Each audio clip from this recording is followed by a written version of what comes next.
Curse of the Pharaohs, or the Mummy's Curse, is a curse alleged to be cast upon anyone who disturbs the mummy of an ancient Egyptian, especially a pharaoh. This curse, which does not differentiate between thieves or archaeologists, is claimed to cause bad luck, illness, or death. The tomb of Tutankhamun, or King Tut for short, was discovered in the Valley of the Kings in 1922 by excavators led by the Egyptologist Howard Carter and his friend George Herbert, otherwise known as Lord Carnarvon, more than 3,300 years after King Tut's death and burial. Whereas the tombs of most pharaohs were plundered by grave robbers in ancient times, Tut's tomb was hidden by debris for most of its existence and therefore not extensively robbed. The unexpectedly rich burial consisted of more than 5,000 objects, many of which were in a highly fragile state, so conserving the burial goods for removal from the tomb required an unprecedented effort. It thus became the first known, largely intact royal burial from ancient Egypt. To date, the discovery of the tomb is widely considered one of the most famous archaeological discoveries of all time. The opulence of the burial goods inspired a media frenzy and popularized ancient Egyptian-inspired designs with the Western public. To the Egyptians, who had recently become partially independent of British rule, the tomb became a symbol of national pride, strengthening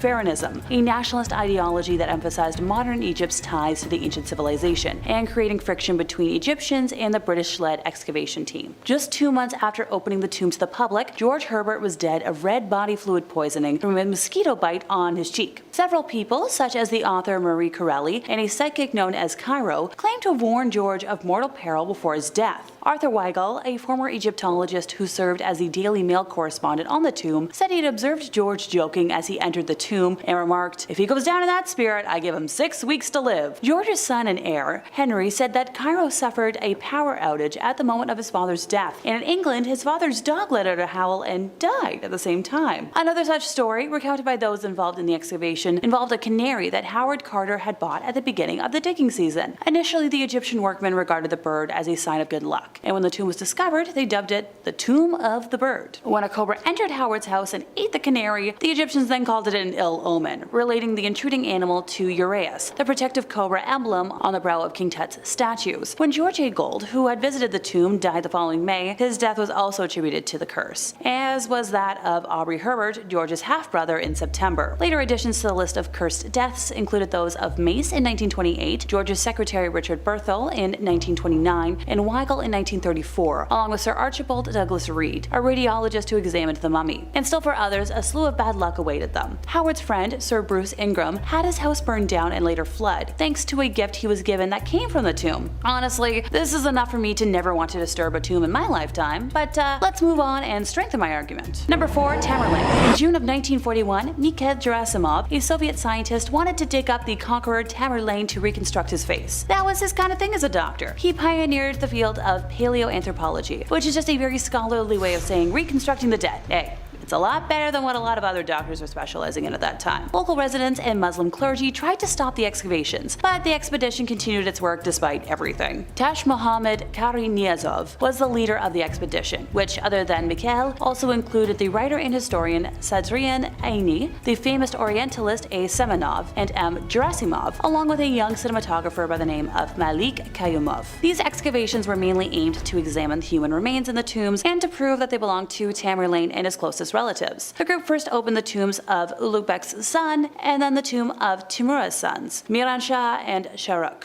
On June 18th, they discovered the remains of Ulugh-Bek, the grandson of Timur, and on June 19th, the heavy gravestone was taken from the Tamerlane's tomb. All this was done while ignoring 2 consecutive warnings on the tomb itself. The first warning was inscribed in plain sight and well known, saying, "When I rise from the dead, the world shall tremble." The second was a surprise, hidden within the tomb itself, reading, "Whomsoever opens my tomb shall unleash an invader more terrible than I." Well, finally on June 20th, the tomb of Tamerlane was opened, and the mausoleum was filled with a sharp, choking odor that of the mixture of resins, camphor, rose, and frankincense. It should be noted that Timur died in Otrar on his way to China, so to be buried in Samarkand, he had to be embalmed. 3 days later, Germany launched Operation Barbarossa and invaded Russia. Few would argue that the evil German dictator would qualify as an invader more terrible than Tamerlane. Those that dispute the curse point out that Operation Barbarossa was already planned and underway before the invasion of Russia. Of course, sure, you can argue that. But you also have to note that in 1942, when the body was finally returned and buried with full Islamic rites, the Battle of Stalingrad changed the course of the war for the Russians. Number 3.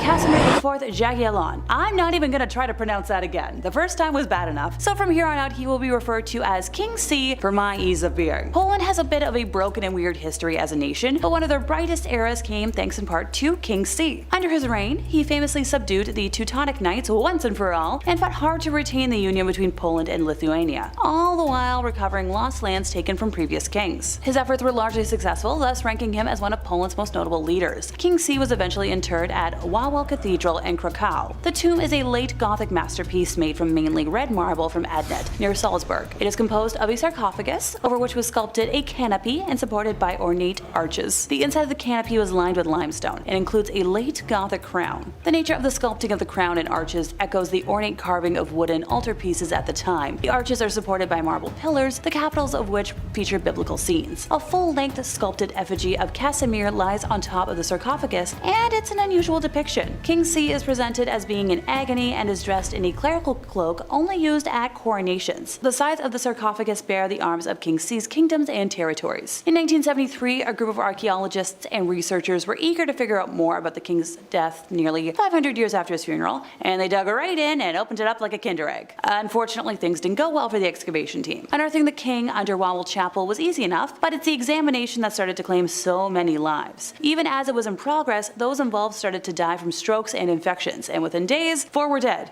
Within years, around 15 were dead. While it has since been proven that it was a fungus inside the coffin that was the cause of death, there's always a possibility that maybe, just maybe, it was something more sinister. Curses don't always have to present as a mysterious unknown. They can have explainable science behind them, for crying out loud. Number 2, Nostradamus. It's not surprising that the man who could predict the future sought to protect his resting place with a curse as well as a prediction of when his tomb would be raided. After all, nothing about Nostradamus is ever complete without a good prediction or two. So he was a French astrologer, apothecary, physician, and reputed seer, best known for his book Les Prophéties, which was published in 1555 and is a collection of 942 poetic quatrains allegedly predicting future events. Nostradamus' father's family had originally been Jewish, but had converted to Catholic Christianity a generation before he was born. He studied at the University of Avignon, but was forced to leave after just over a year when the university closed due to an outbreak of the plague. He worked as an apothecary for several years before entering the University of Montpellier, hoping to earn a doctorate, but was almost immediately expelled after his work, which at the time was forbidden by university statutes, was discovered. He first married in 1531, but his wife and 2 descendants died in 1533 during another plague outbreak. He fought alongside doctors against the plague before remarrying to Anne Ponsarde, with whom he had 6 descendants. He wrote an almanac for 1550, and as a result of its success, continued writing them for future years as he began working as an astrologer for various wealthy patrons. He suffered from severe gout towards the end of his life, which eventually developed into edema. In late June of 1566, he summoned his lawyers to draw up an extensive will bequeathing his property plus 3,444 crowns, which is around 300,000 American in today's currency,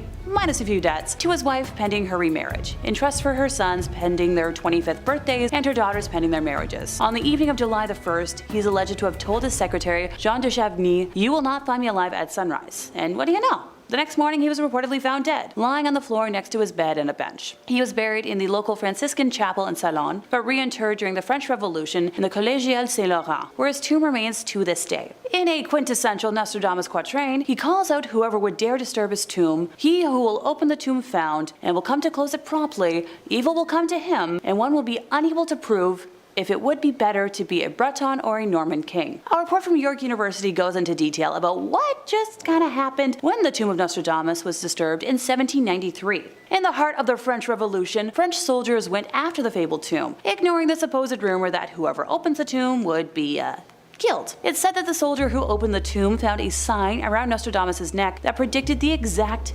date. After drinking wine out of his skull, the soldier was then killed by a stray bullet. Hey, that's what you get for messing with the wishes of the dead, my dude. Kicking off at number 5, Coral Castle. And no, that is not my imitation of Rick Grimes trying to call his son a fortified structure. Sorry, that was a terrible joke. But the actual mystery of Coral Castle is equal parts true engineering enigma and equal parts perhaps the most American thing that you've ever heard of. Along the highways and byways of rural America, there are countless tourist attractions that litter the way, but but one of them in particular may actually have a much more intriguing mystery than the rest. Just before 1920, a Latvian man named Edward Līdzkalnis was jilted by his young bride just a day before their wedding, and so dejected and depressed, Edward left his home country to head to America. Here, after becoming a recluse and discovering a strange affinity for magnetism, Edward spent the next 28 years constructing a bizarre megalithic castle from oolite, a limestone sediment similar to coral. Now, although the vast majority of this structure now is ruinous, which operates as a popular tourist attraction on the roadside, the actual structural properties of Coral Castle have baffled people for decades. Given the fact that Līdzkalnis worked completely alone, shifting over 1,000 tons of oolite rock into place with no conventional machinery and no other means of hauling such a large amount of minerals and materials. As the legend goes, at one point a few local teenagers claimed to have stumbled upon Līdzkalnis working on the structure late at night, reporting that he had caused the blocks of coral to move like hydrogen balloons, floating perfectly into place without the aid of any tools. Strangely enough, this led to wild rumours that Līdzkalnis was using telekinesis to build the castle, a claim which he refuted. In fact, the only tool that Līdzkalnis ever spoke of using was a machine that he referred to as a perpetual motion holder. Before his death, whenever he was asked how he constructed the place, he simply stated that he understood the laws of weight and leverage well, and on several occasions he stated publicly that he had discovered the secrets of the pyramids, and that once you know how to do it, it's easy. I mean, this one is a little tongue-in-cheek, but what do you guys think? Another eccentric recluse with too much time on his hands, or a structural genius that had insight into a long-forgotten knowledge? Let me know. Coming in at number 4, Kaspar Hauser. And who the hell was Kaspar Hauser? A mystery that has completely perplexed historians for nearly 2 centuries, leading to an insane web of speculation, an entire network of conspiracy that extends its tendrils all the way to the royalty of Napoleon. On the 26th of May 1828, a teenage boy appeared on the streets of Nuremberg, Germany. His name was Kaspar, a boy of 16. He was filthy, could speak only a few words, and had a letter with him addressed to a captain of the Bavarian cavalry. He kept repeating the phrase, "I want to be a cavalryman as my father was," in Old Bavarian, but the city guard dismissed his ramblings and imprisoned him as just another vagabond in Nuremberg Castle. His strange origin drew the attention of the city's mayor, who claimed that despite his stunted appearance, the boy had an excellent memory and was quick to learn. Eventually, after befriending the mayor, Kaspar spoke of what he could remember of his life before, and explained in great detail at living totally alone in a darkened cell 2 meters long, 1 meter wide. Each morning, Kaspar said, he would wake to find rye bread and water next to his bed. Periodically, he said the water would taste bitter, and after drinking it, he would sleep more heavily than usual, where he'd wake up to find his hair and his nails had been cut. Kaspar claimed that the first human he had contact with was a mysterious man dressed in a dark hood, his face completely covered. He taught him to write his name and taught him the same phrase he would repeat when he was found. Eventually, this story led the European aristocracy to believe that Kaspar was an exiled prince, held captive for his entire life to prevent a line of succession. As the year passed, Kaspar would live and learn in many of the Bavarian noble houses, where allegedly there were many attempts on his life by the same hooded men that he had described in the darkened cell. They got him in the end though, and on the 14th of December 1833 he was mysteriously stabbed and he died 3 days later. On his grave in Latin read the words, "Here lies a mysterious one who was killed in a mysterious manner." Beats me. Next up at number 3, the mystery of Oak Island. And whilst many of you will know this particular entry, there's no denying the fact that the eternal mystery that is Oak Island is worth mentioning every single damn time, and its inception is an event that has long evaded the unscrupulous eye of history. You know the story, right? In Nova Scotia, just off the coast of eastern Canada, lies a small island that has allegedly been the site of our civilization's greatest of treasures, although no one has ever been able to locate the exact point of where that treasure lies, causing countless individuals to fall into a wild obsession with unearthing its eternal mystery. In fact, the cause of Oak Island's mystery is down to the fact people have found treasure there, many of which have been carbon dated to several hundred years old, and the story of the Money Pit, a mysterious shaft that has been excavated countless times throughout history, which actually exists with actual structural records, has forced dozens of businesses to go bankrupt trying to solve its enigma.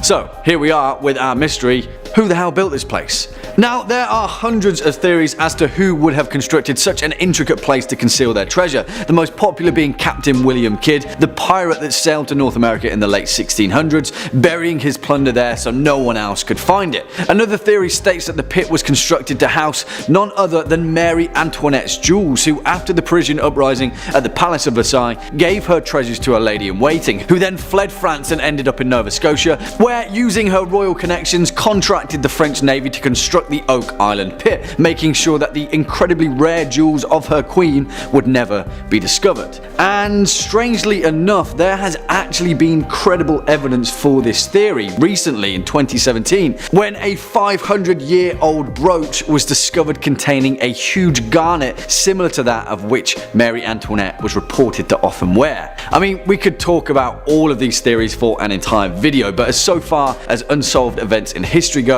this one remains to be exactly that.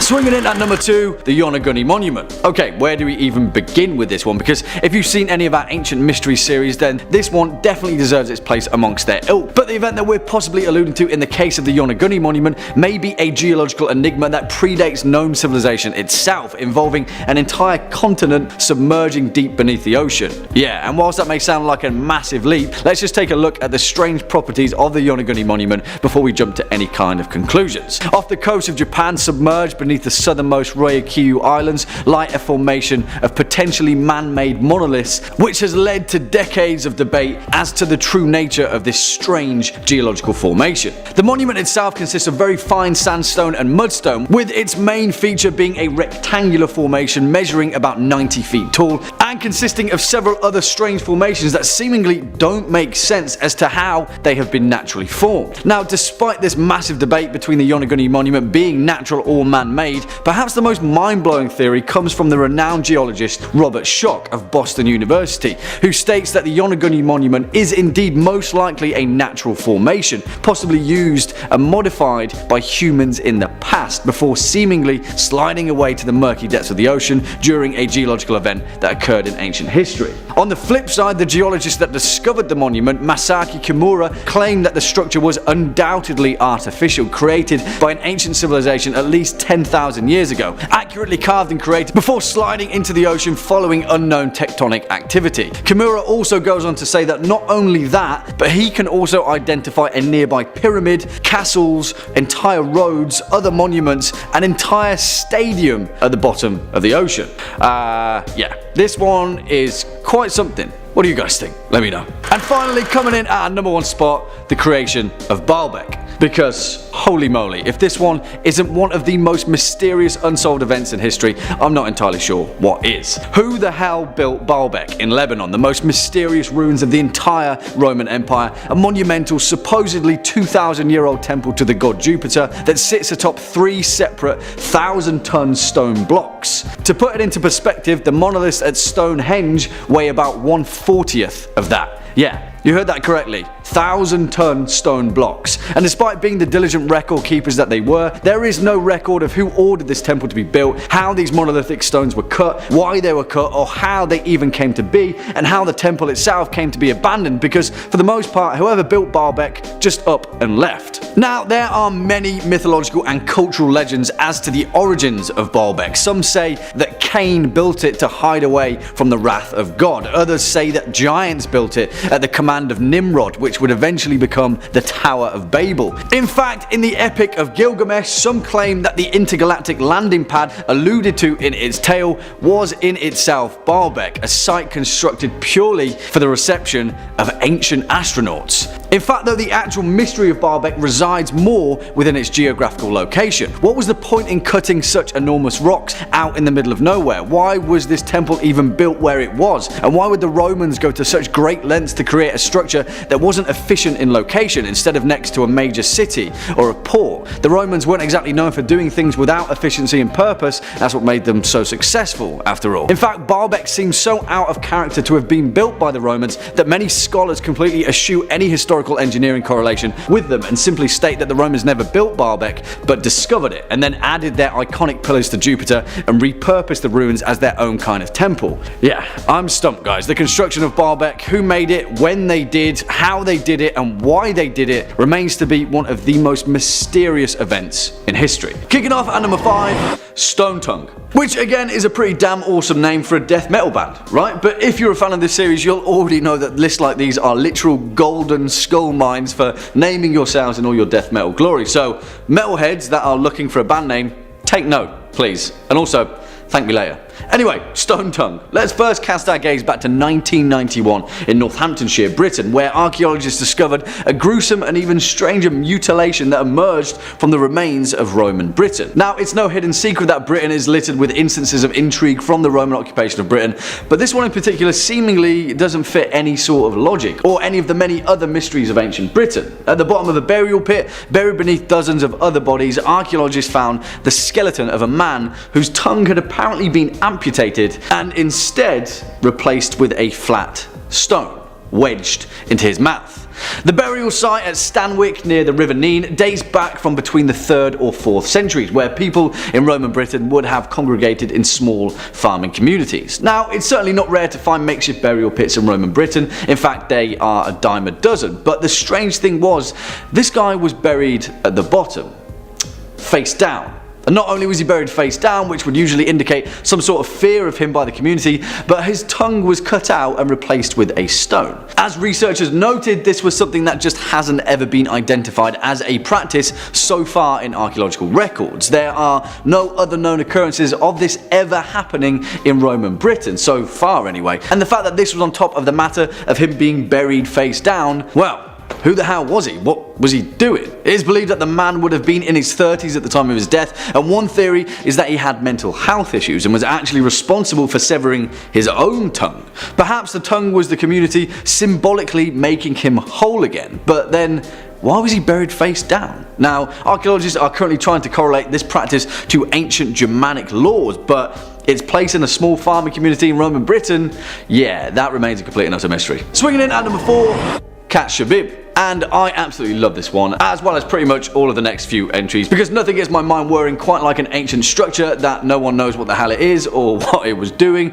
or why it was even there. Let me introduce you to the Katta Shabib, an ancient wall in southern Jordan that, since its identification by British diplomat Sir Alec Kirkbride back in 1948, has had archaeologists scratching their heads ever since. I say identification because Kirkbride certainly didn't discover this structure per se, but instead he noticed that whilst he was flying over Jordan, there was a very apparent and very clear line across the geographical landscape. A wall, in fact, that ran 150 kilometers, making it the longest linear archaeological site in Jordan. Now, why would anyone build a wall of such length? Now, the Romans had reason to with the Picts, ancient China had reason to with Genghis Khan, but Katta Shabib? What's that all about? The thing is though, whilst the purpose of this wall is the frantic subject of debate, we do know who built it. The semi-nomadic Bedouin people led by the Arab prince Amir Shabib. Historically, there is a certain recognition of the Bedouin people using the wall, but there is still no concrete evidence to determine its purpose. Archaeologists during the 1940s and 1950s argued that the Katta Shabib was used for military and defense purposes. However, there is a clear problem with that assumption. This wall is far too low for it to have ever been a successful defensive mechanism, and although it is massive in length, at best estimates it stood at around just 1.5 meters high. What was it keeping out? Not a lot. So then why have archaeologists also discovered over 100 ruined towers across its span? Yeah, more and more questions. Oh, and also, did I mention that best estimates point toward it being built in the Iron Age? Yeah, Katta Shabib, everybody, a complete and utter mystery. Next up, at number 3, the Golan structure. Alright guys, if Katta Shabib had you scratching your head, then the Golan structure is going to require some form of head scratching machinery. Let me introduce you to the Golan structure, also known as Rajum el-Hiri, an ancient megalithic monument that resides in the Israeli-occupied portion of Golan Heights, just off of the east coast of the Sea of Galilee. Made up of more than 42,000 basalt rocks arranged in concentric circles, with a mound that is 15 foot tall at its centre, the Golan structure has often been referred to as the Stonehenge of the Levant. Why?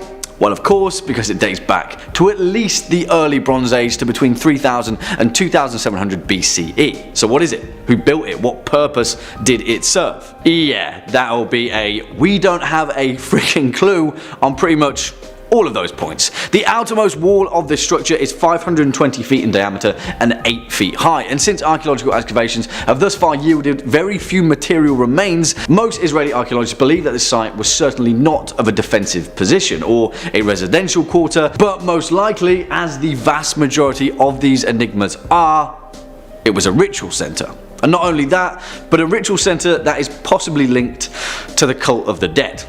But on that note, there's even more of a mystery, because so far no human remains have ever been found at the site, only objects pointing to its function as some kind of tomb.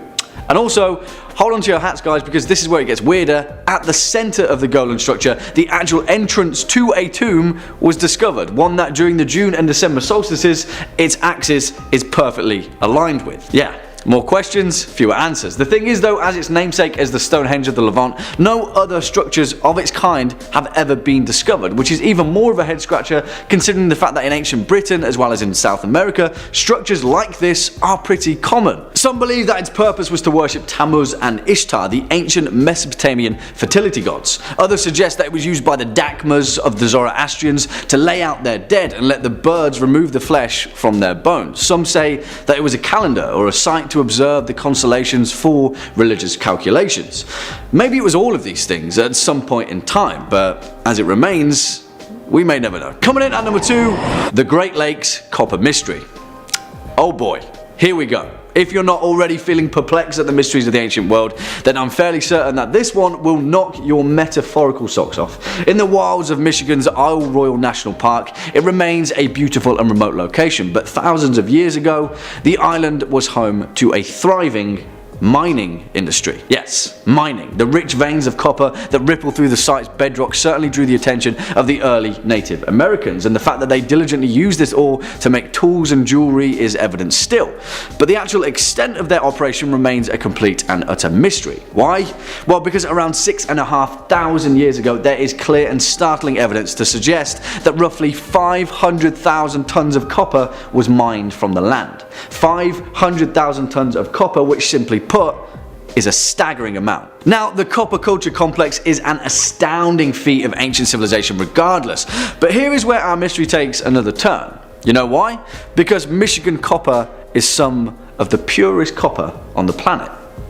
Keep that thought in mind. And 500,000 tons of it, well frankly put, there should be more evidence to its use throughout the Midwest. Now I'm going to take a little bit of a leap here, and I'm going to point us toward another ancient mystery, one that occurred off the coast of Turkey roughly around the 14th century BC. A shipwreck that was discovered just off the east shore of Uluburun, discovered by a sponge diver back in 1982. Now the Uluburun shipwreck is a bit of a mystery in and of itself, but it's with the content of its cargo that we're concerned with here. Within the hull of the shipwreck, over 10 tons of copper oxide ingots were discovered. Now, oxide ingots, which are named so down to the fact that they are shaped with rectangular handholds on either side, were relatively common in the late Bronze Age period of the Mediterranean Sea. You know what is weird?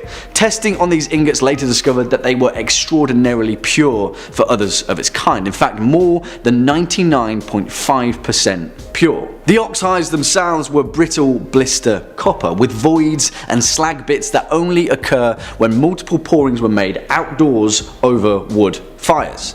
There is only one type of ore of this purity, Michigan copper, the kind mined over 6,500 years ago in the copper culture complex of North America. Yeah, beats me guys. And finally coming in at number 1 spot, the Ness of Brodgar. And I absolutely adore this particular Neolithic mystery, and at the moment this is pretty much my direct inspiration for scholarly study of the ancient world. Now, we've covered this area quite a few times on this channel, and if you'd like to find out more about places like Skara Brae, the ancient site discovered on the Orkney Isles of northern Scotland, then please check out our Scottish history list, and also, you know, do your own discovering, because Neolithic Orkney is absolutely amazing. But there's another place that is even more remarkable than Skara Brae, the Ness of Brodgar, perhaps one of the most important discoveries in archaeological record depicting just what the hell was going on during the Neolithic period of ancient Britain. Now, back in 2003, in a site that occupies the central position with the Orkney archipelago that lies between the locks of Stenness and Harray, an imposing complex of monuments were discovered, a series of structures that seemingly were of pivotal importance to Neolithic Orcadians, and perhaps even further afield, perhaps even the whole of ancient Britain. The site itself, which lies between the already discovered Ring of Brodgar, a Neolithic stone circle that has its own mysteries, as well as the equally mysterious stones of Ness, dates back to at least 3300 BC. As of 2016, 14 structures have been discovered, with many of them being built on top of each other, suggesting perhaps an even older use of this site and a location of incredible importance to the Neolithic people of ancient Britain. Without a doubt though, the most impressive structure, known as Structure 10, which appears to be a Neolithic pyramid, is even more of a head scratcher. Yeah, I just said Neolithic pyramid. Around this site, which was used prolifically up until around 2200 BCE, after which it abruptly stopped, archaeologists have since discovered the bones of approximately 400 cattle, around which the carcasses of several red deer were placed, with many of their tibia bones being cracked and extracted for marrow, suggesting the site of a feast. Do you know what's weirder though? During this event, there is also evidence of the temple being largely destroyed, brick by brick. Seemingly, for some reason, the Neolithic Orcadians built this site as a place of incredible importance, used it for 1,000 years, and then one day threw a party and tore the whole thing down. I have no idea, guys, but most importantly, I want to know. Kicking off at number 5, the tomb of Antony and Cleopatra. Now, the legendary Roman politician and general Marcus Antonius, alongside his kindred spirit Cleopatra, may well be the most notorious lovers in the history of our civilization, and although mountains upon mountains of literature have been written about their star-crossed fate, the real mystery of Antony and Cleopatra came after they had both slipped from this mortal coil. Now, if you know anything about the Roman conquest of Egypt, you'll know that around 30 BC, Mark Antony and Cleopatra were not in the Romans' best books, and a general known as Octavian had waged a long and bloody campaign to bring Cleopatra's reign to an end, which he ultimately won, but sadly for us, that's where the trail runs cold, with no leads as to the two lovers' final resting place. One of the greatest unsolved mysteries in antiquity is the exact location of the final burial place of Antony and Cleopatra, but according to several ancient historians, Tonius and Plutarch to name a few, it was recorded that Octavian had permitted the two to be buried together, as their surviving children were taken back to Rome to be raised as Roman citizens. There are several leads that their tomb was located somewhere west of Alexandria, but numerous excavations throughout history have proven fruitless. However, they did come close, and between 2008 and 2009, reports of the prestigious Egyptologist Zahi Hawass having found evidence of their fated tomb came to light. Although no concrete evidence has been unearthed, relics and memorial coins of the lovers have been found in small ceremonial tombs, perhaps pointing toward Cleopatra's and Antony's tomb being somewhere in the vicinity. The excavation continues, but whoever stumbles upon the tomb of Antony and Cleopatra will unearth one of history's greatest mysteries. Next up at number 4, the sack of Baltimore. And now I love this particular entry, partly for its many layers and potential implications, but mainly for the fact that it's a swashbuckling tale of chaos and carnage that seemingly came out of nowhere. On June 20th, 1631, a small village named Baltimore in West Cork of Ireland was randomly and viciously attacked by pirates. Not just any pirates though, but pirates from the Barbary coast of North Africa, which at the time was synonymous with the Ottoman Empire. Now, if you couldn't tell, that's quite a distance. This incident would go down as the largest attack by Barbary pirates in both Ireland and Great Britain, and seemingly the target was a tiny village tucked in the corner of the Emerald Isle. So it posed the glaring question, why? Was it just a random chance of opportunity after the pirates had drifted off course? Perhaps, but it's not likely. See, the attack was led by a Dutch captain by the name of Jan Jansvoon van Haarlem, who had changed his name to Murad Rees the Younger, which, if you can't tell, is a bit of a curveball. But that curveball may have actually been thrown by someone else entirely. You see, despite being a small village, Baltimore was actually in the middle of a power play. At the time, it was under the control of a Gaelic chieftain, Sir Finian O'Driscoll, but the nearby English colony of Cork, led by a man named Sir Walter Coppinger,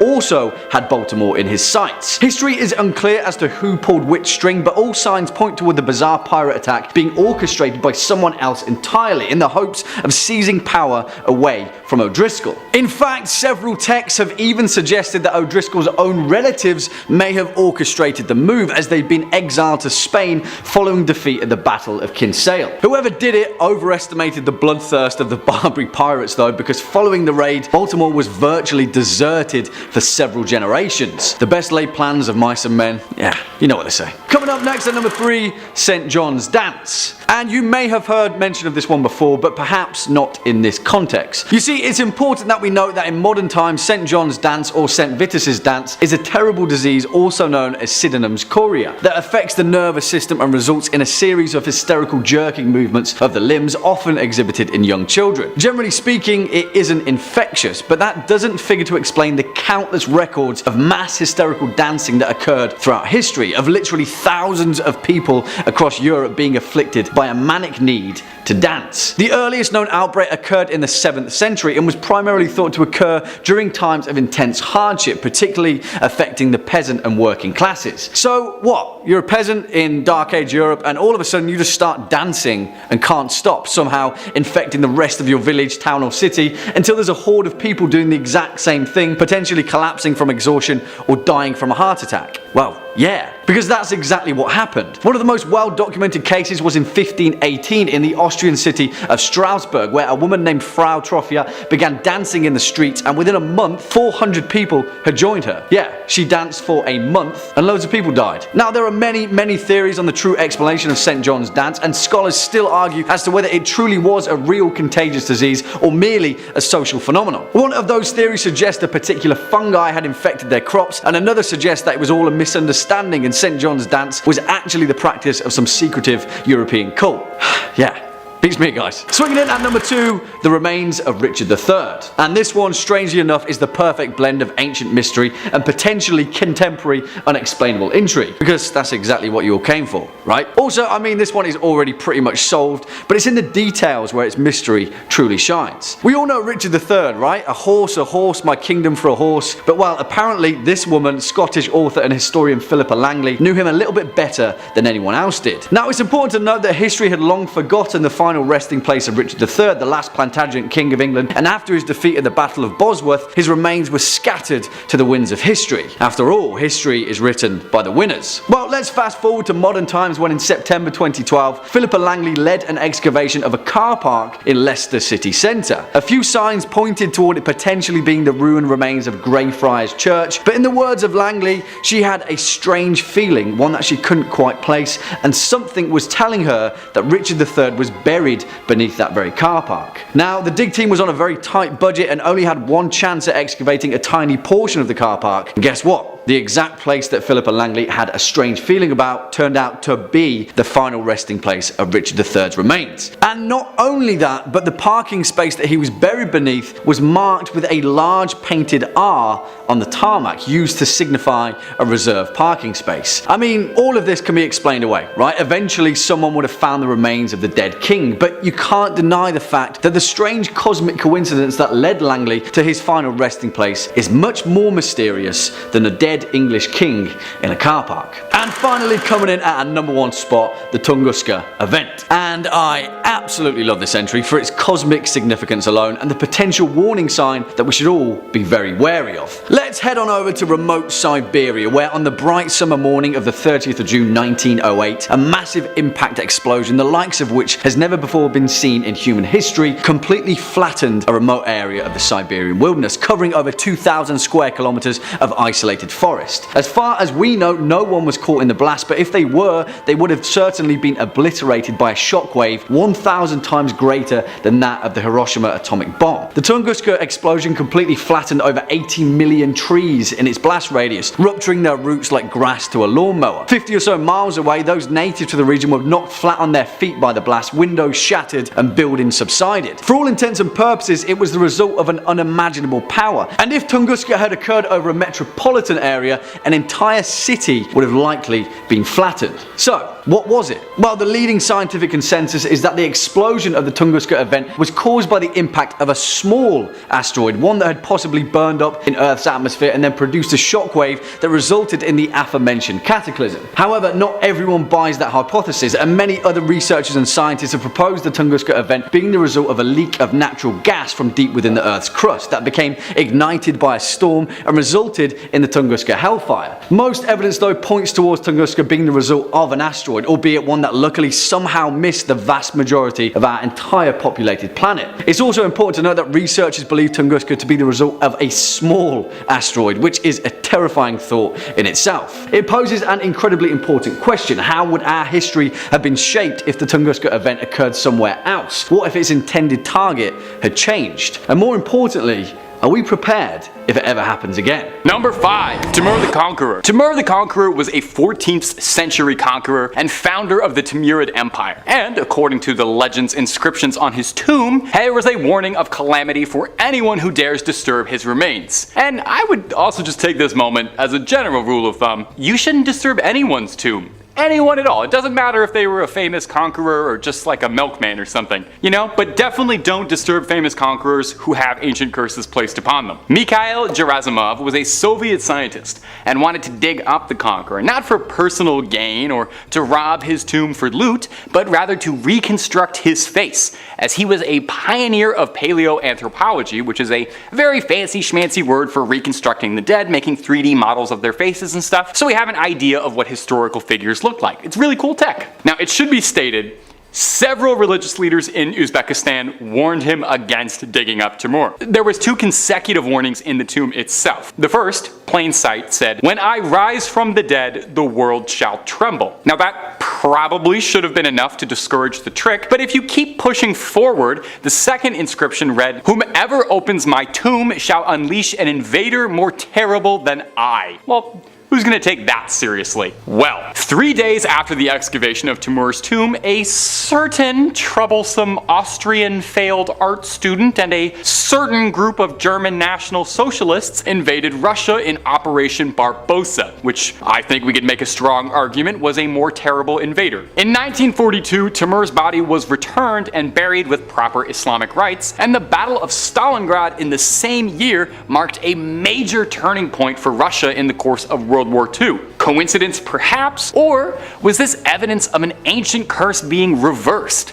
I feel like that's gotta be one of the first times you hear of a curse getting undone. And if you're looking for way more videos about scary curses, well, you already know that Top 5 Scary has all of that and then some. And you better subscribe or I'm gonna curse you. No, don't worry.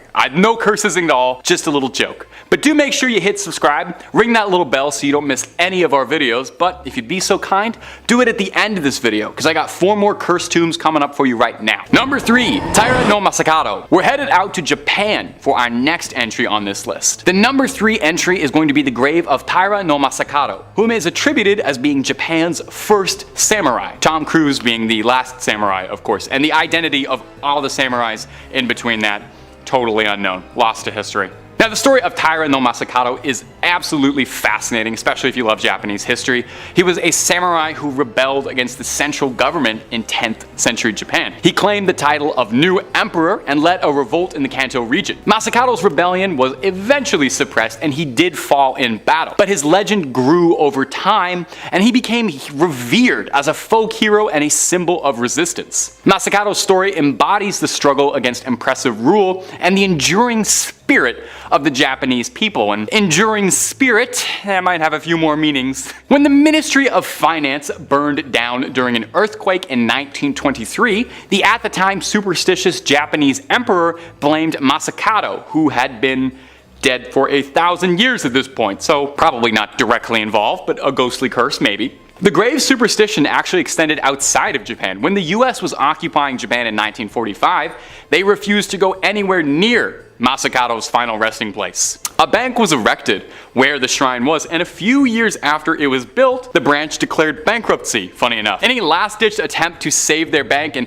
appease the spirit, they opened an account for Masakado. It didn't help much, and probably just offended him more when he saw that his bank account was empty. These days, there's a small garden dedicated to Masakado's memory where you're invited to come pay homage and respect to Japan's first samurai, but if I was you, I would avoid building anything there at all. Maybe just take a few pictures, sit on a bench, and say something nice to him. Number 2. Shakespeare's grave? Who's the most famous writer of all time? You could probably make a very strong case that it's William Shakespeare, the beloved playwright and nemesis of high schoolers. All his characters are household names, and his plays have been played over and over and over and over around the world. There's probably much ado about nothing happening in a park near your house right now. You probably wouldn't think of an esteemed playwright from the 16th century in England to be someone you would hear about on a list of cursed tombs. But would you believe that Shakespeare's grave is said to be cursed? I hope you believe it, because it's true. Now, Shakespeare's own name isn't on the tomb.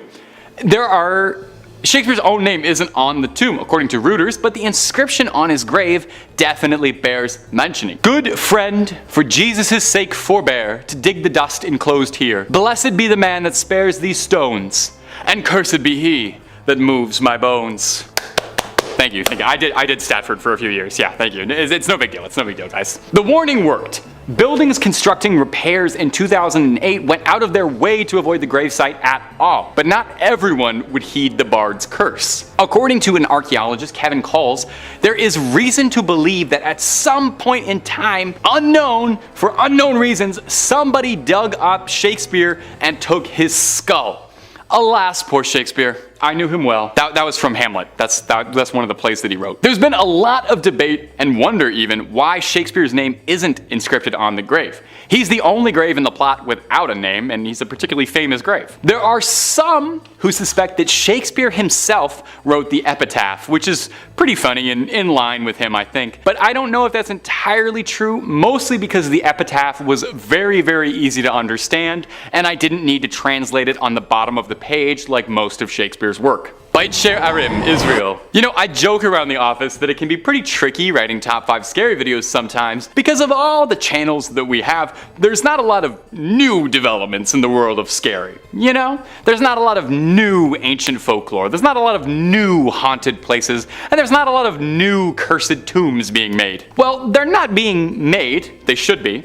But they are being discovered. I guess they could still get made too, there's still time. A recently uncovered tomb was discovered within a recently unearthed cave in an ancient cemetery in Beit Sharim, Israel. Would you believe this is the first tomb that has been found there in 65 years? Now, the archaeologists termed the tomb significant because it was the first time ever that a tomb has identified a dead person as converting to Judaism. The tomb had a strange message scrawled in ominous red writing reading, Yakov Hagar vows to curse anybody who would open this grave, so nobody will open it. 60 years old. Yakov Hagar translates to Jacob the proselyte, which means a convert to Judaism. No one knows exactly who wrote this inscription. An archaeologist from the University of Haifa said the message was inscribed to ensure the resting place of the dead remained undisturbed. It was to prevent others from opening the tomb at a later point, which happened quite often. Reusing tombs through time, said Adi Ulrich, the archaeologist. Totally can sympathize with that. When I was younger, I had to share my room with my siblings, had to share a bunk bed. I wouldn't want to share a tomb. I'd want a tomb all to myself. Ulrich also said that the inscription is from the late Roman or early Byzantine period, a time when Christianity was strengthened. And here we find evidence that there were still people who chose willingly to join the Jewish people. That's an interesting thing to find on a tombstone.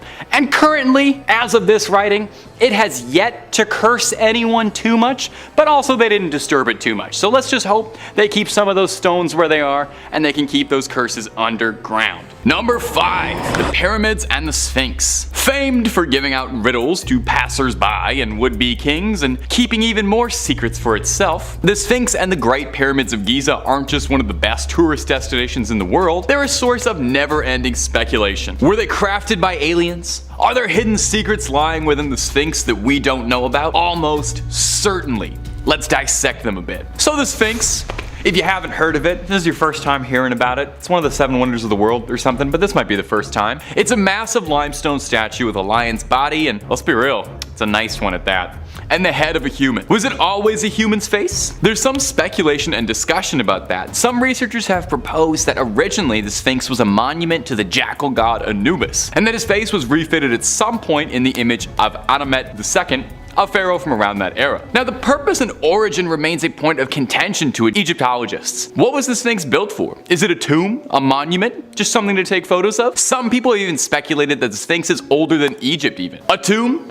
A monument? Just something to do? Researchers too have speculated that perhaps the Sphinx is older than Egypt even. Erosion pattern on the Sphinx's body appear consistent with water erosion rather than wind erosion, raising all sorts of questions about the climate and geological history. Did Egypt used to be like a lot wetter? And that's just what puzzles people on the outside. The inside of the thing is a whole other can of worms. Some propose that there are unexplored passages or secret chambers containing wondrous treasures, ancient texts, sacred artifacts. I think the Master Sword might even be in there. Some people think there's proof of extraterrestrial life. It's a very widespread conspiracy theory that aliens were involved in the Sphinx and the pyramids and are very closely tied to ancient Egyptian culture. Some limited excavations around the Sphinx have been carried out, but because of the delicate nature of the monument, further digging is a bit challenging. You don't want to be the guy who ruined one of the 7 wonders of the world. They're gonna make fun of you forever if that happens. We could do a whole video on the mysteries behind the Sphinx, and I sincerely hope we do, because we are just scratching the surface of strange stuff going on there. But if you're looking for way more strange stuff, then you already know we have that in spades. We've got just about everything freaky you can think of. We've done a video or 2 on it. So hit subscribe.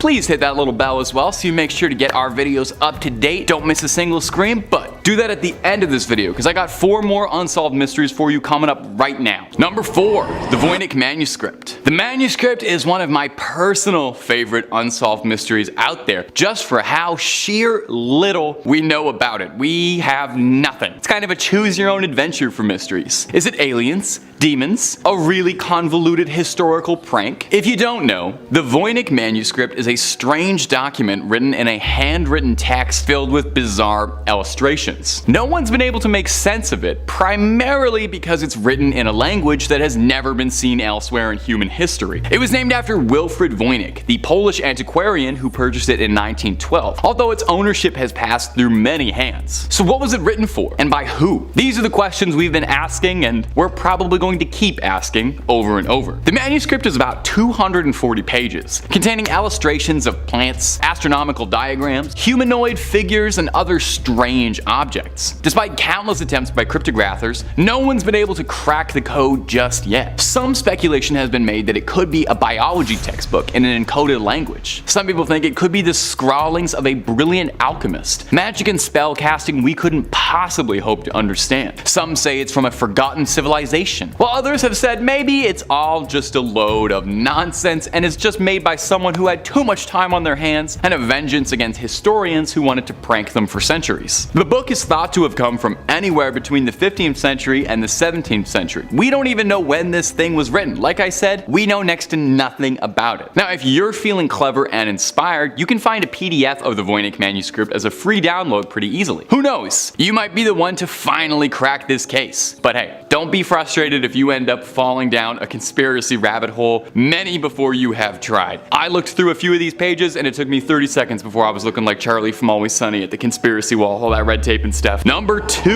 the Bermuda Triangle. The Bermuda Triangle. Now there's an exquisite ancient mystery. One of the certified classics. Something that's eluded us for years and will probably continue to do so. It's been referred to before as the Devil's Triangle, and it's host to all manner of mysterious incidents and unexplained phenomena. One of the more infamous incidents linked to the Bermuda Triangle is the disappearance of Flight 19 in December 1945. 5 Navy bombers vanished during a routine training mission alongside 14 crew members. Gone.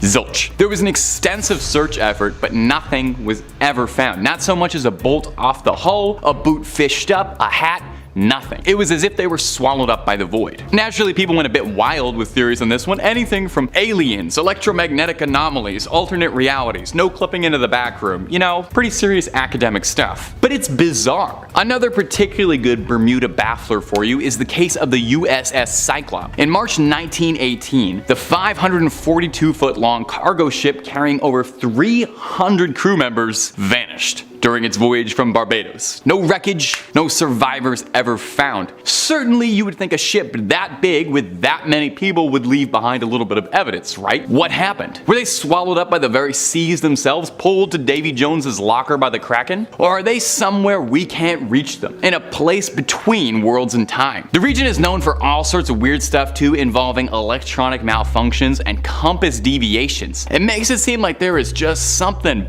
bad bad in the air out there? Maybe just bad vibes? Certainly seems that way. And number 1, the Dorset mass grave. Oh, this one is a doozy, and it is one of the scariest and most confusing archaeological discoveries ever found. Let me ask you, what's more fun than a barrel of monkeys? A barrel of Vikings? Well, how about a mass grave full of headless Viking bodies? No?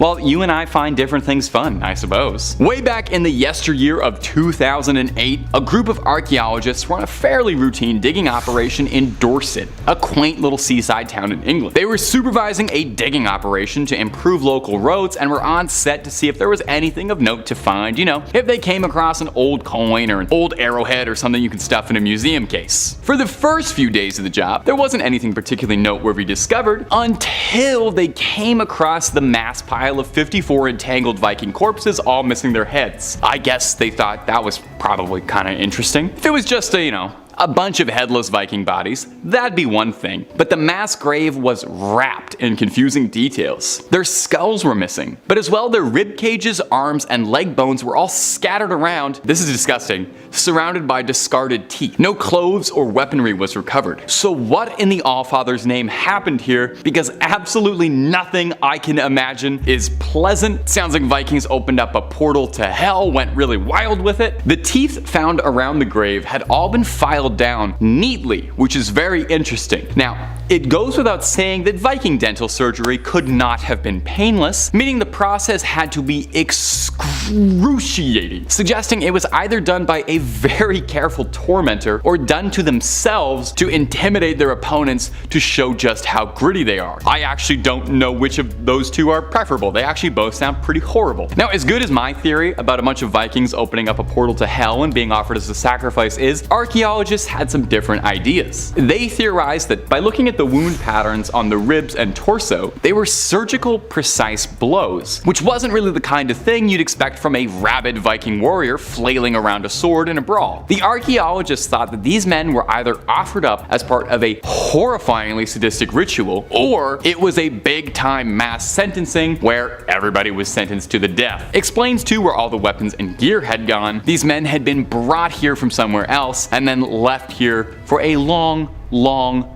time. We might never know the truth behind the Dorset mass grave, and I'm gonna be honest, that might be fine with me. Some secrets are better left buried. Anyone else feel though that all those Viking skeletons, that might be like the world's most terrifying puzzle to put all that together? Morbid thought, and that's something to end the video on. Kicking off at number 5, Seti. And this is an incredibly interesting case because if the implications are true, then it exists in 2 separate timelines. Both the early 20th century and, believe it or not, in late 1200 BC. Let me explain. On January 16th, 1904, a girl by the name of Dorothy Eady was born in the London suburb of Blackheath to 2 Irish middle-class parents, Reuben Eady, a master tailor, and her mother, Caroline Eady.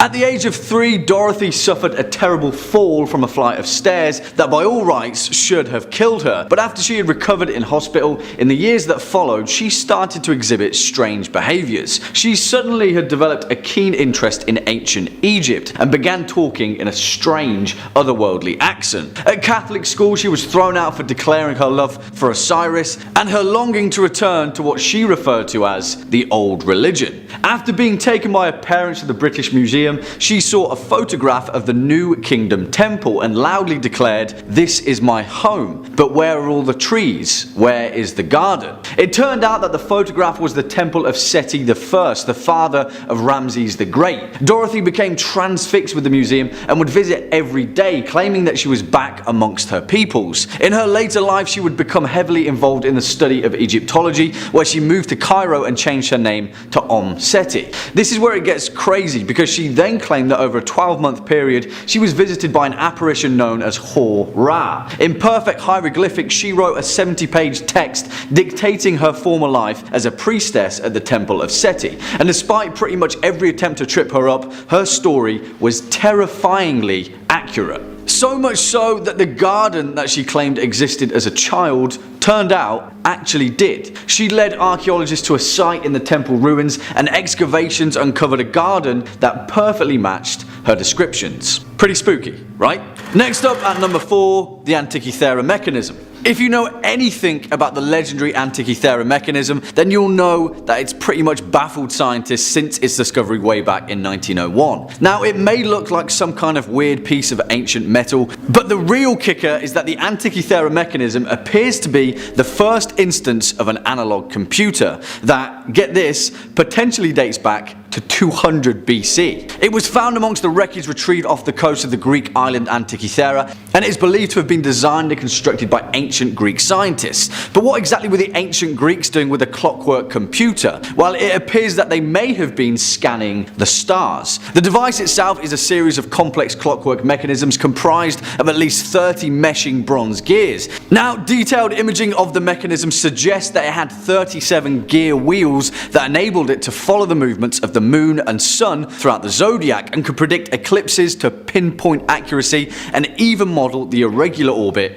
of our moon. What is absolutely crazy about the Antikythera mechanism is that the knowledge of this technology was evidently lost at some point in antiquity, and anything even remotely correlating to its design didn't appear again until the development of mechanical astronomical clocks in Europe in, get this, the 14th century. It is living proof that our ancient ancestors had a much more capable grasp on the mysteries of our existence than anyone has ever expected. If only the Library of Alexandria hadn't burned down, eh? Swinging in at number 3, the Amber Room. Now, as far as ancient mysteries go, this one is perhaps the most recent, although the design and creation of the mysterious Amber Room dates back to the early 17th century. Now, the precious gemstone of amber has enthralled Europeans for countless generations, and in particular the Russian aristocracy, so much so that in 1716 Peter the Great was gifted an entire room built out of the stuff to celebrate the peace between Russia and Prussia. It was originally installed at the Charlottenburg Palace, home of Frederick I, the first king of Prussia, and Peter the Great loved it so much that Friedrich was like, "You can have it, bud, we're friends now." The room consisted of 180 square feet of pure decadence, glowing with over 6 tons of amber, which were backed with panels upon panels of gold leaf. Today, historians estimate that the original Amber Room would have been worth over $142 million, and is often considered to be the 8th wonder of the world. So, where is it? Well, of course, in 1941, Adolf Hitler initiated Operation Barbarossa, and 3 million German soldiers ravaged their way into the Soviet Union. Inevitably, the Amber Room was seized, tore down by German troops, packed up into 27 crates, and shipped back to Germany, where it was on display at Königsberg Castle until 1943. But in the final months of that year, the end of the war was in sight, and the Amber Room was dismantled, ready to ship away in case the castle was destroyed by Allied forces. That's where the case goes cold, and the trail of the Amber Room was lost to history. Some say that the Amber Room is still hidden within the ruins of the castle, others believe it to have been straight up destroyed in the bombings. There are those that claim it was loaded onto a ship and can be found somewhere at the bottom of the Baltic Sea. The truth remains that we may never know, but it's one of history's most mysterious treasures. Next up at number 2, the fall of Angkor Wat. Now, the fall of the Khmer Empire, a highly advanced state-level society that proliferated in mainland Southeast Asia between the 9th and 15th centuries AD, has puzzled both archaeologists and historians for decades, culminating in the majestic ruins of its capital city, Angkor Wat. The Khmer Empire were incredibly advanced for their time and were noted for their enormous monumental architecture and their extensive trade partnership between India, China, and the rest of the world. They had a massive road system, evidence of advanced agricultural technology, and were most of all famous for their highly complex hydrological system that took advantage of the region's monsoonal complex, efficiently carving out a civilization in a tropical rainforest. Now, the traditional date for the empire's collapse is 1431, when Angkor Wat was sacked by the rival kingdom of Siam. But the reality of it is, no one really knows. Seemingly, while evidence suggests pockets of the empire remained, for the most part, they just disappeared. However, there may be an equally terrifying reason for their demise. Angkor Wat was constructed as a hydraulic city. It was a demonstration of ingenious technology that harnessed water and flow from the Siem Reap River in a highly advanced manner. But one of the leading theories of Angkor Wat's demise is suggestive evidence of a massive flood. Now, a flood of such stature doesn't seem to appear in any recorded annals of the time, but evidence of extensive water damage to the masonry is the only clue that historians have. Flash flood? Yeah, more than likely, but what caused it? That's anyone's guess. And finally, coming in at our number 1 spot, the Bimini Road. And talking of water, our final entry is completely submerged in the stuff, as in it lies at the bottom of the ocean bed just off the coast of the Bahamas.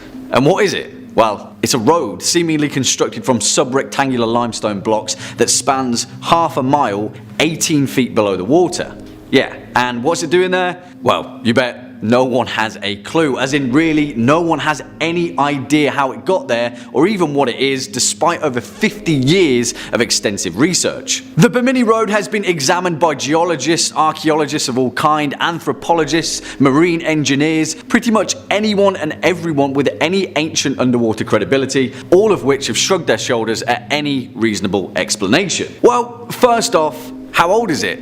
Again, no one knows, despite irregularities in carbon dating from various other materials from the area, which has split researchers into 2 camps. Proponents of the road being man-made and those that believe it is a natural geological occurrence. Now, usually geologists are pretty damn good at pinpointing the age of any given mineral, but not with the Bimini Road, as carbon datings have varied widely from being 1500, 3000 and 15,000 years old. Listen guys, there are so many potential consequences to the implications of the Bimini Road. It could just be nothing at all, a weird freak collection of rocks, but it also could be evidence of a larger settlement long lost to the deep blue sea, and the fact that numerous credible researchers from both camps can't come to an agreement is reason enough to give the Bimini Road some kind of thought. Well, I'll leave this one in your hands, horror fans. Let me know your thoughts down in the comment section below. The Bimini Road, man.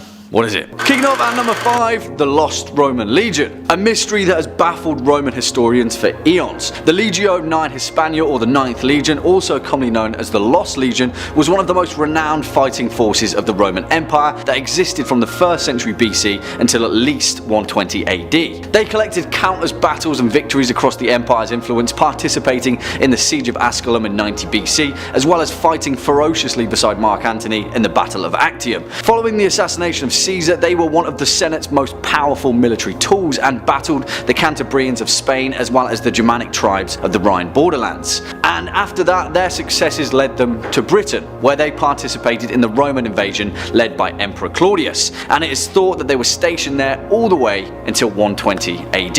And then they disappeared completely, seemingly fell off the face of the earth. Now, the Romans were incredibly diligent record keepers. It's why we know so much about them and why they made extensive records of every military battle and confrontation, even their losses, so they could better develop their imperial machine. And the 9th Legion, after seemingly heading to Scotland to fight the Picts and Celtic tribes, just disappeared. No notes, no records, nothing. Now, the Lost Legion was made up of over 5,000 men, and somehow, in the strange mists of time, they all completely disappeared. I guess we'll never know. Coming in at number 4, the Sky Caves of Nepal. Also known as the Mustang Caves, the Sky Caves of Nepal are a collection of over 10,000 man-made caves dug deep into the sides of the Himalayan Valley in the Mustang district of Nepal. This place has absolutely baffled archaeologists and researchers since their discovery in the mid-90s, when local explorers began venturing inside the stacked caves and found several dozen partially mummified human bodies, all at least between 2,000 and 3,000 years old. Further exploration of these caves has led to discoveries of valuable Buddhist paintings, sculptures, manuscripts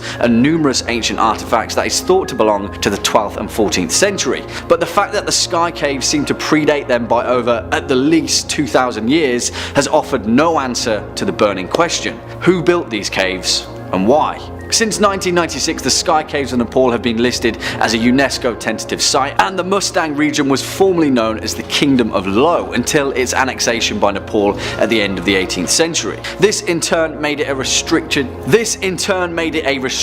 demilitarized area until 1992, making it one of the most preserved and isolated regions on the planet. Seemingly, whoever was making these caves have been there for at least 3,000 years, burying their dead in elaborate ritualistic ceremonial sky tombs, and no one has any idea why.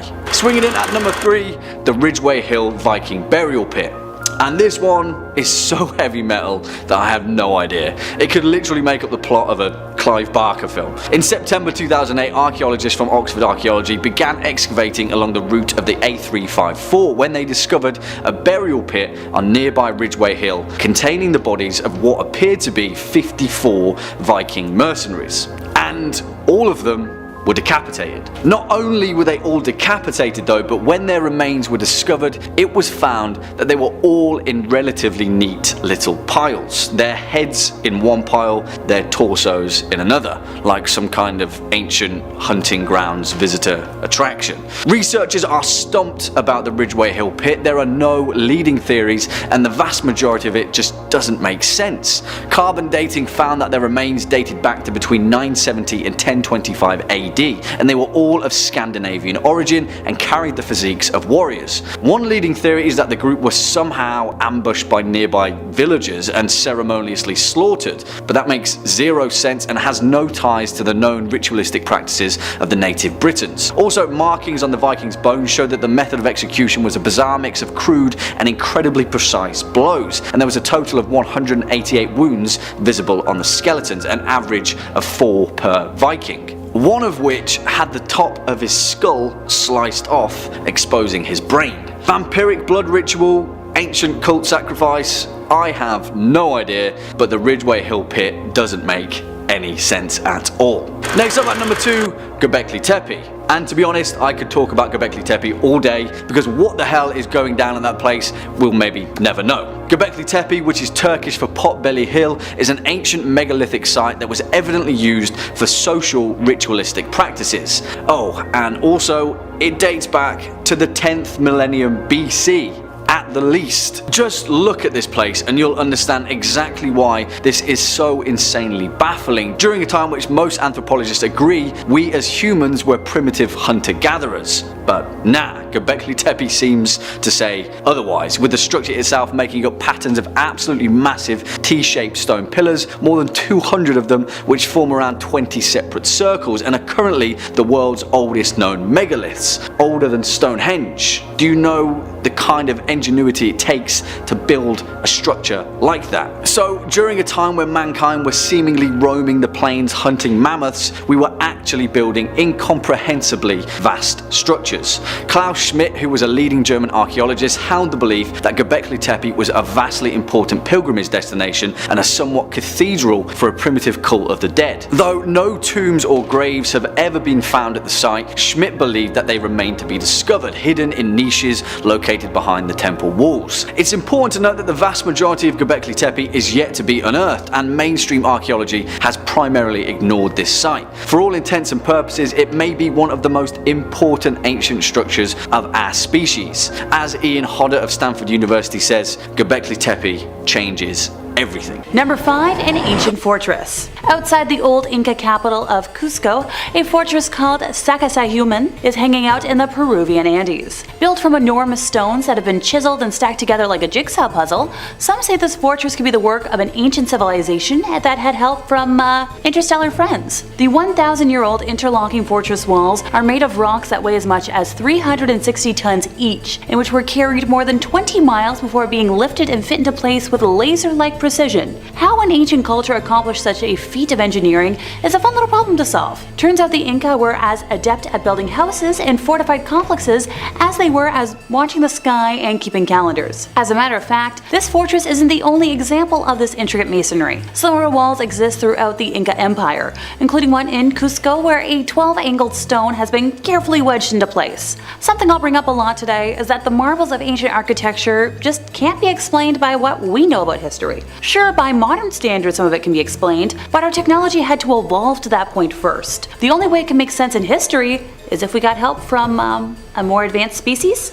Number 4, graffiti inside the Great Pyramids. In the heart of the city of El Giza stands the Giza Pyramid Complex, also known as the Necropolis. This architectural marvel contains 3 pyramids: the Pyramid of Khafre, the Pyramid of Menkaure, and of course the Great Pyramid of Giza. Although each was created for a different pharaoh, many historians are convinced that their collective design is cohesive and intentional, as the arrangement of these structures is possibly a representation of the Orion constellation. The complex's crown jewel, though, is the Great Pyramid. Most believe it was erected under the watchful eye of the pharaoh Khufu to be a tomb where the king would complete his transformation into a god in the afterlife. Standing around 146.7 meters high and stretching 234.4 meters wide, it looms above everything around it. It was assembled from 2.5 million stone blocks, some of which came from over 500 miles away, which is particularly amazing when you consider that they didn't have the use of wheels at the time, and that construction only took 20 years. If that sounds like a lot to anyone, try living in Toronto, where construction takes that long to renovate like a single street. And by the time it's done being renovated, workers take so long they have to do it again. Whoever designed and built the pyramids had incredibly detailed knowledge and architectural skill. When completed, the pyramid towered over the city, and its corners aligned almost exactly with the points of a compass. In general, Egyptians often oriented structures to true north pretty precisely, likely using stars such as Polaris to orient their work, and the Great Pyramid is no exception. The origins and composition of the Great Pyramid, our oldest wonder of the world and its slightly less famous kin, have long confounded scholars. So, how did engineers manage to achieve these seemingly impossible feats that building these masterpieces would require? Well, the truth is, nobody knows for sure. While some believe that construction workers may have used large ramps to transport the stones, this theory has been largely disproven, as there is little archaeological evidence to support the claim. Naturally, theories arguing that aliens must have constructed the pyramid have come into play. It's true that it would have been difficult for humans to build the pyramids, and there's precious little historical evidence of how they were built. Citing this, as well as the architectural and scientific questions that surround the pyramids, many people, myself included, have proposed that aliens came to Earth in ancient times and helped kickstart civilizations. According to these theories, the aliens were instrumental in helping ancient Egyptians build their masterpieces. Believers like us argue that in order to design the pyramids as they are,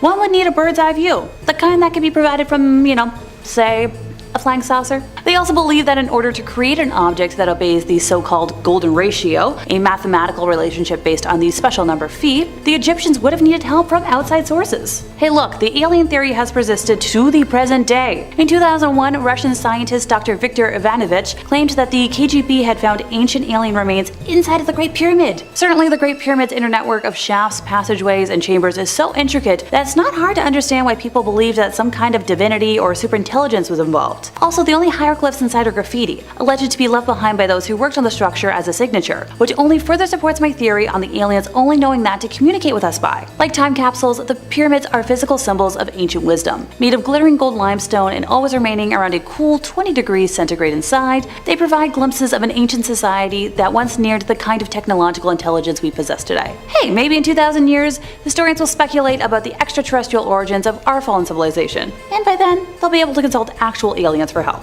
Number 3. Helicopter hieroglyphs. Depictions of modern craft found in ancient Egyptian hieroglyphs have been hailed as proof of time travel, and even an advanced alien civilization visiting our ancestors. For folks like us, hieroglyphs appearing to resemble planes and helicopters in artwork done thousands of years ago have been hailed as unequivocal proof that the ancient Egyptians were visited by beings who brought them advanced technology from the future, with many supporters of the theory saying if the ancient civilization was putting helicopters and modern spacecraft in their artwork, then they must have seen them or at least observed images of them, which makes sense to me. The helicopter hieroglyphs is a name given to part of an Egyptian hieroglyph carving from the temple of Seti I at Abydos. They've been interpreted as an out-of-place artifact depicting a helicopter as well as other examples of modern technology. The initial carving was made during the reign, like I said, of Seti I and translates to "He who repulses the 9 enemies of Egypt." It was later filled in with plaster and recarved during the reign of Ramesses II with the title "He who protects Egypt and overthrows the foreign countries." Over time, the plaster has eroded away, leaving both inscriptions partially visible and creating a palimpsest-like effect of overlapping hieroglyphs. As with all dates in ancient Egypt, the actual date of Seti's reign are unclear, and various historians propose different dates, with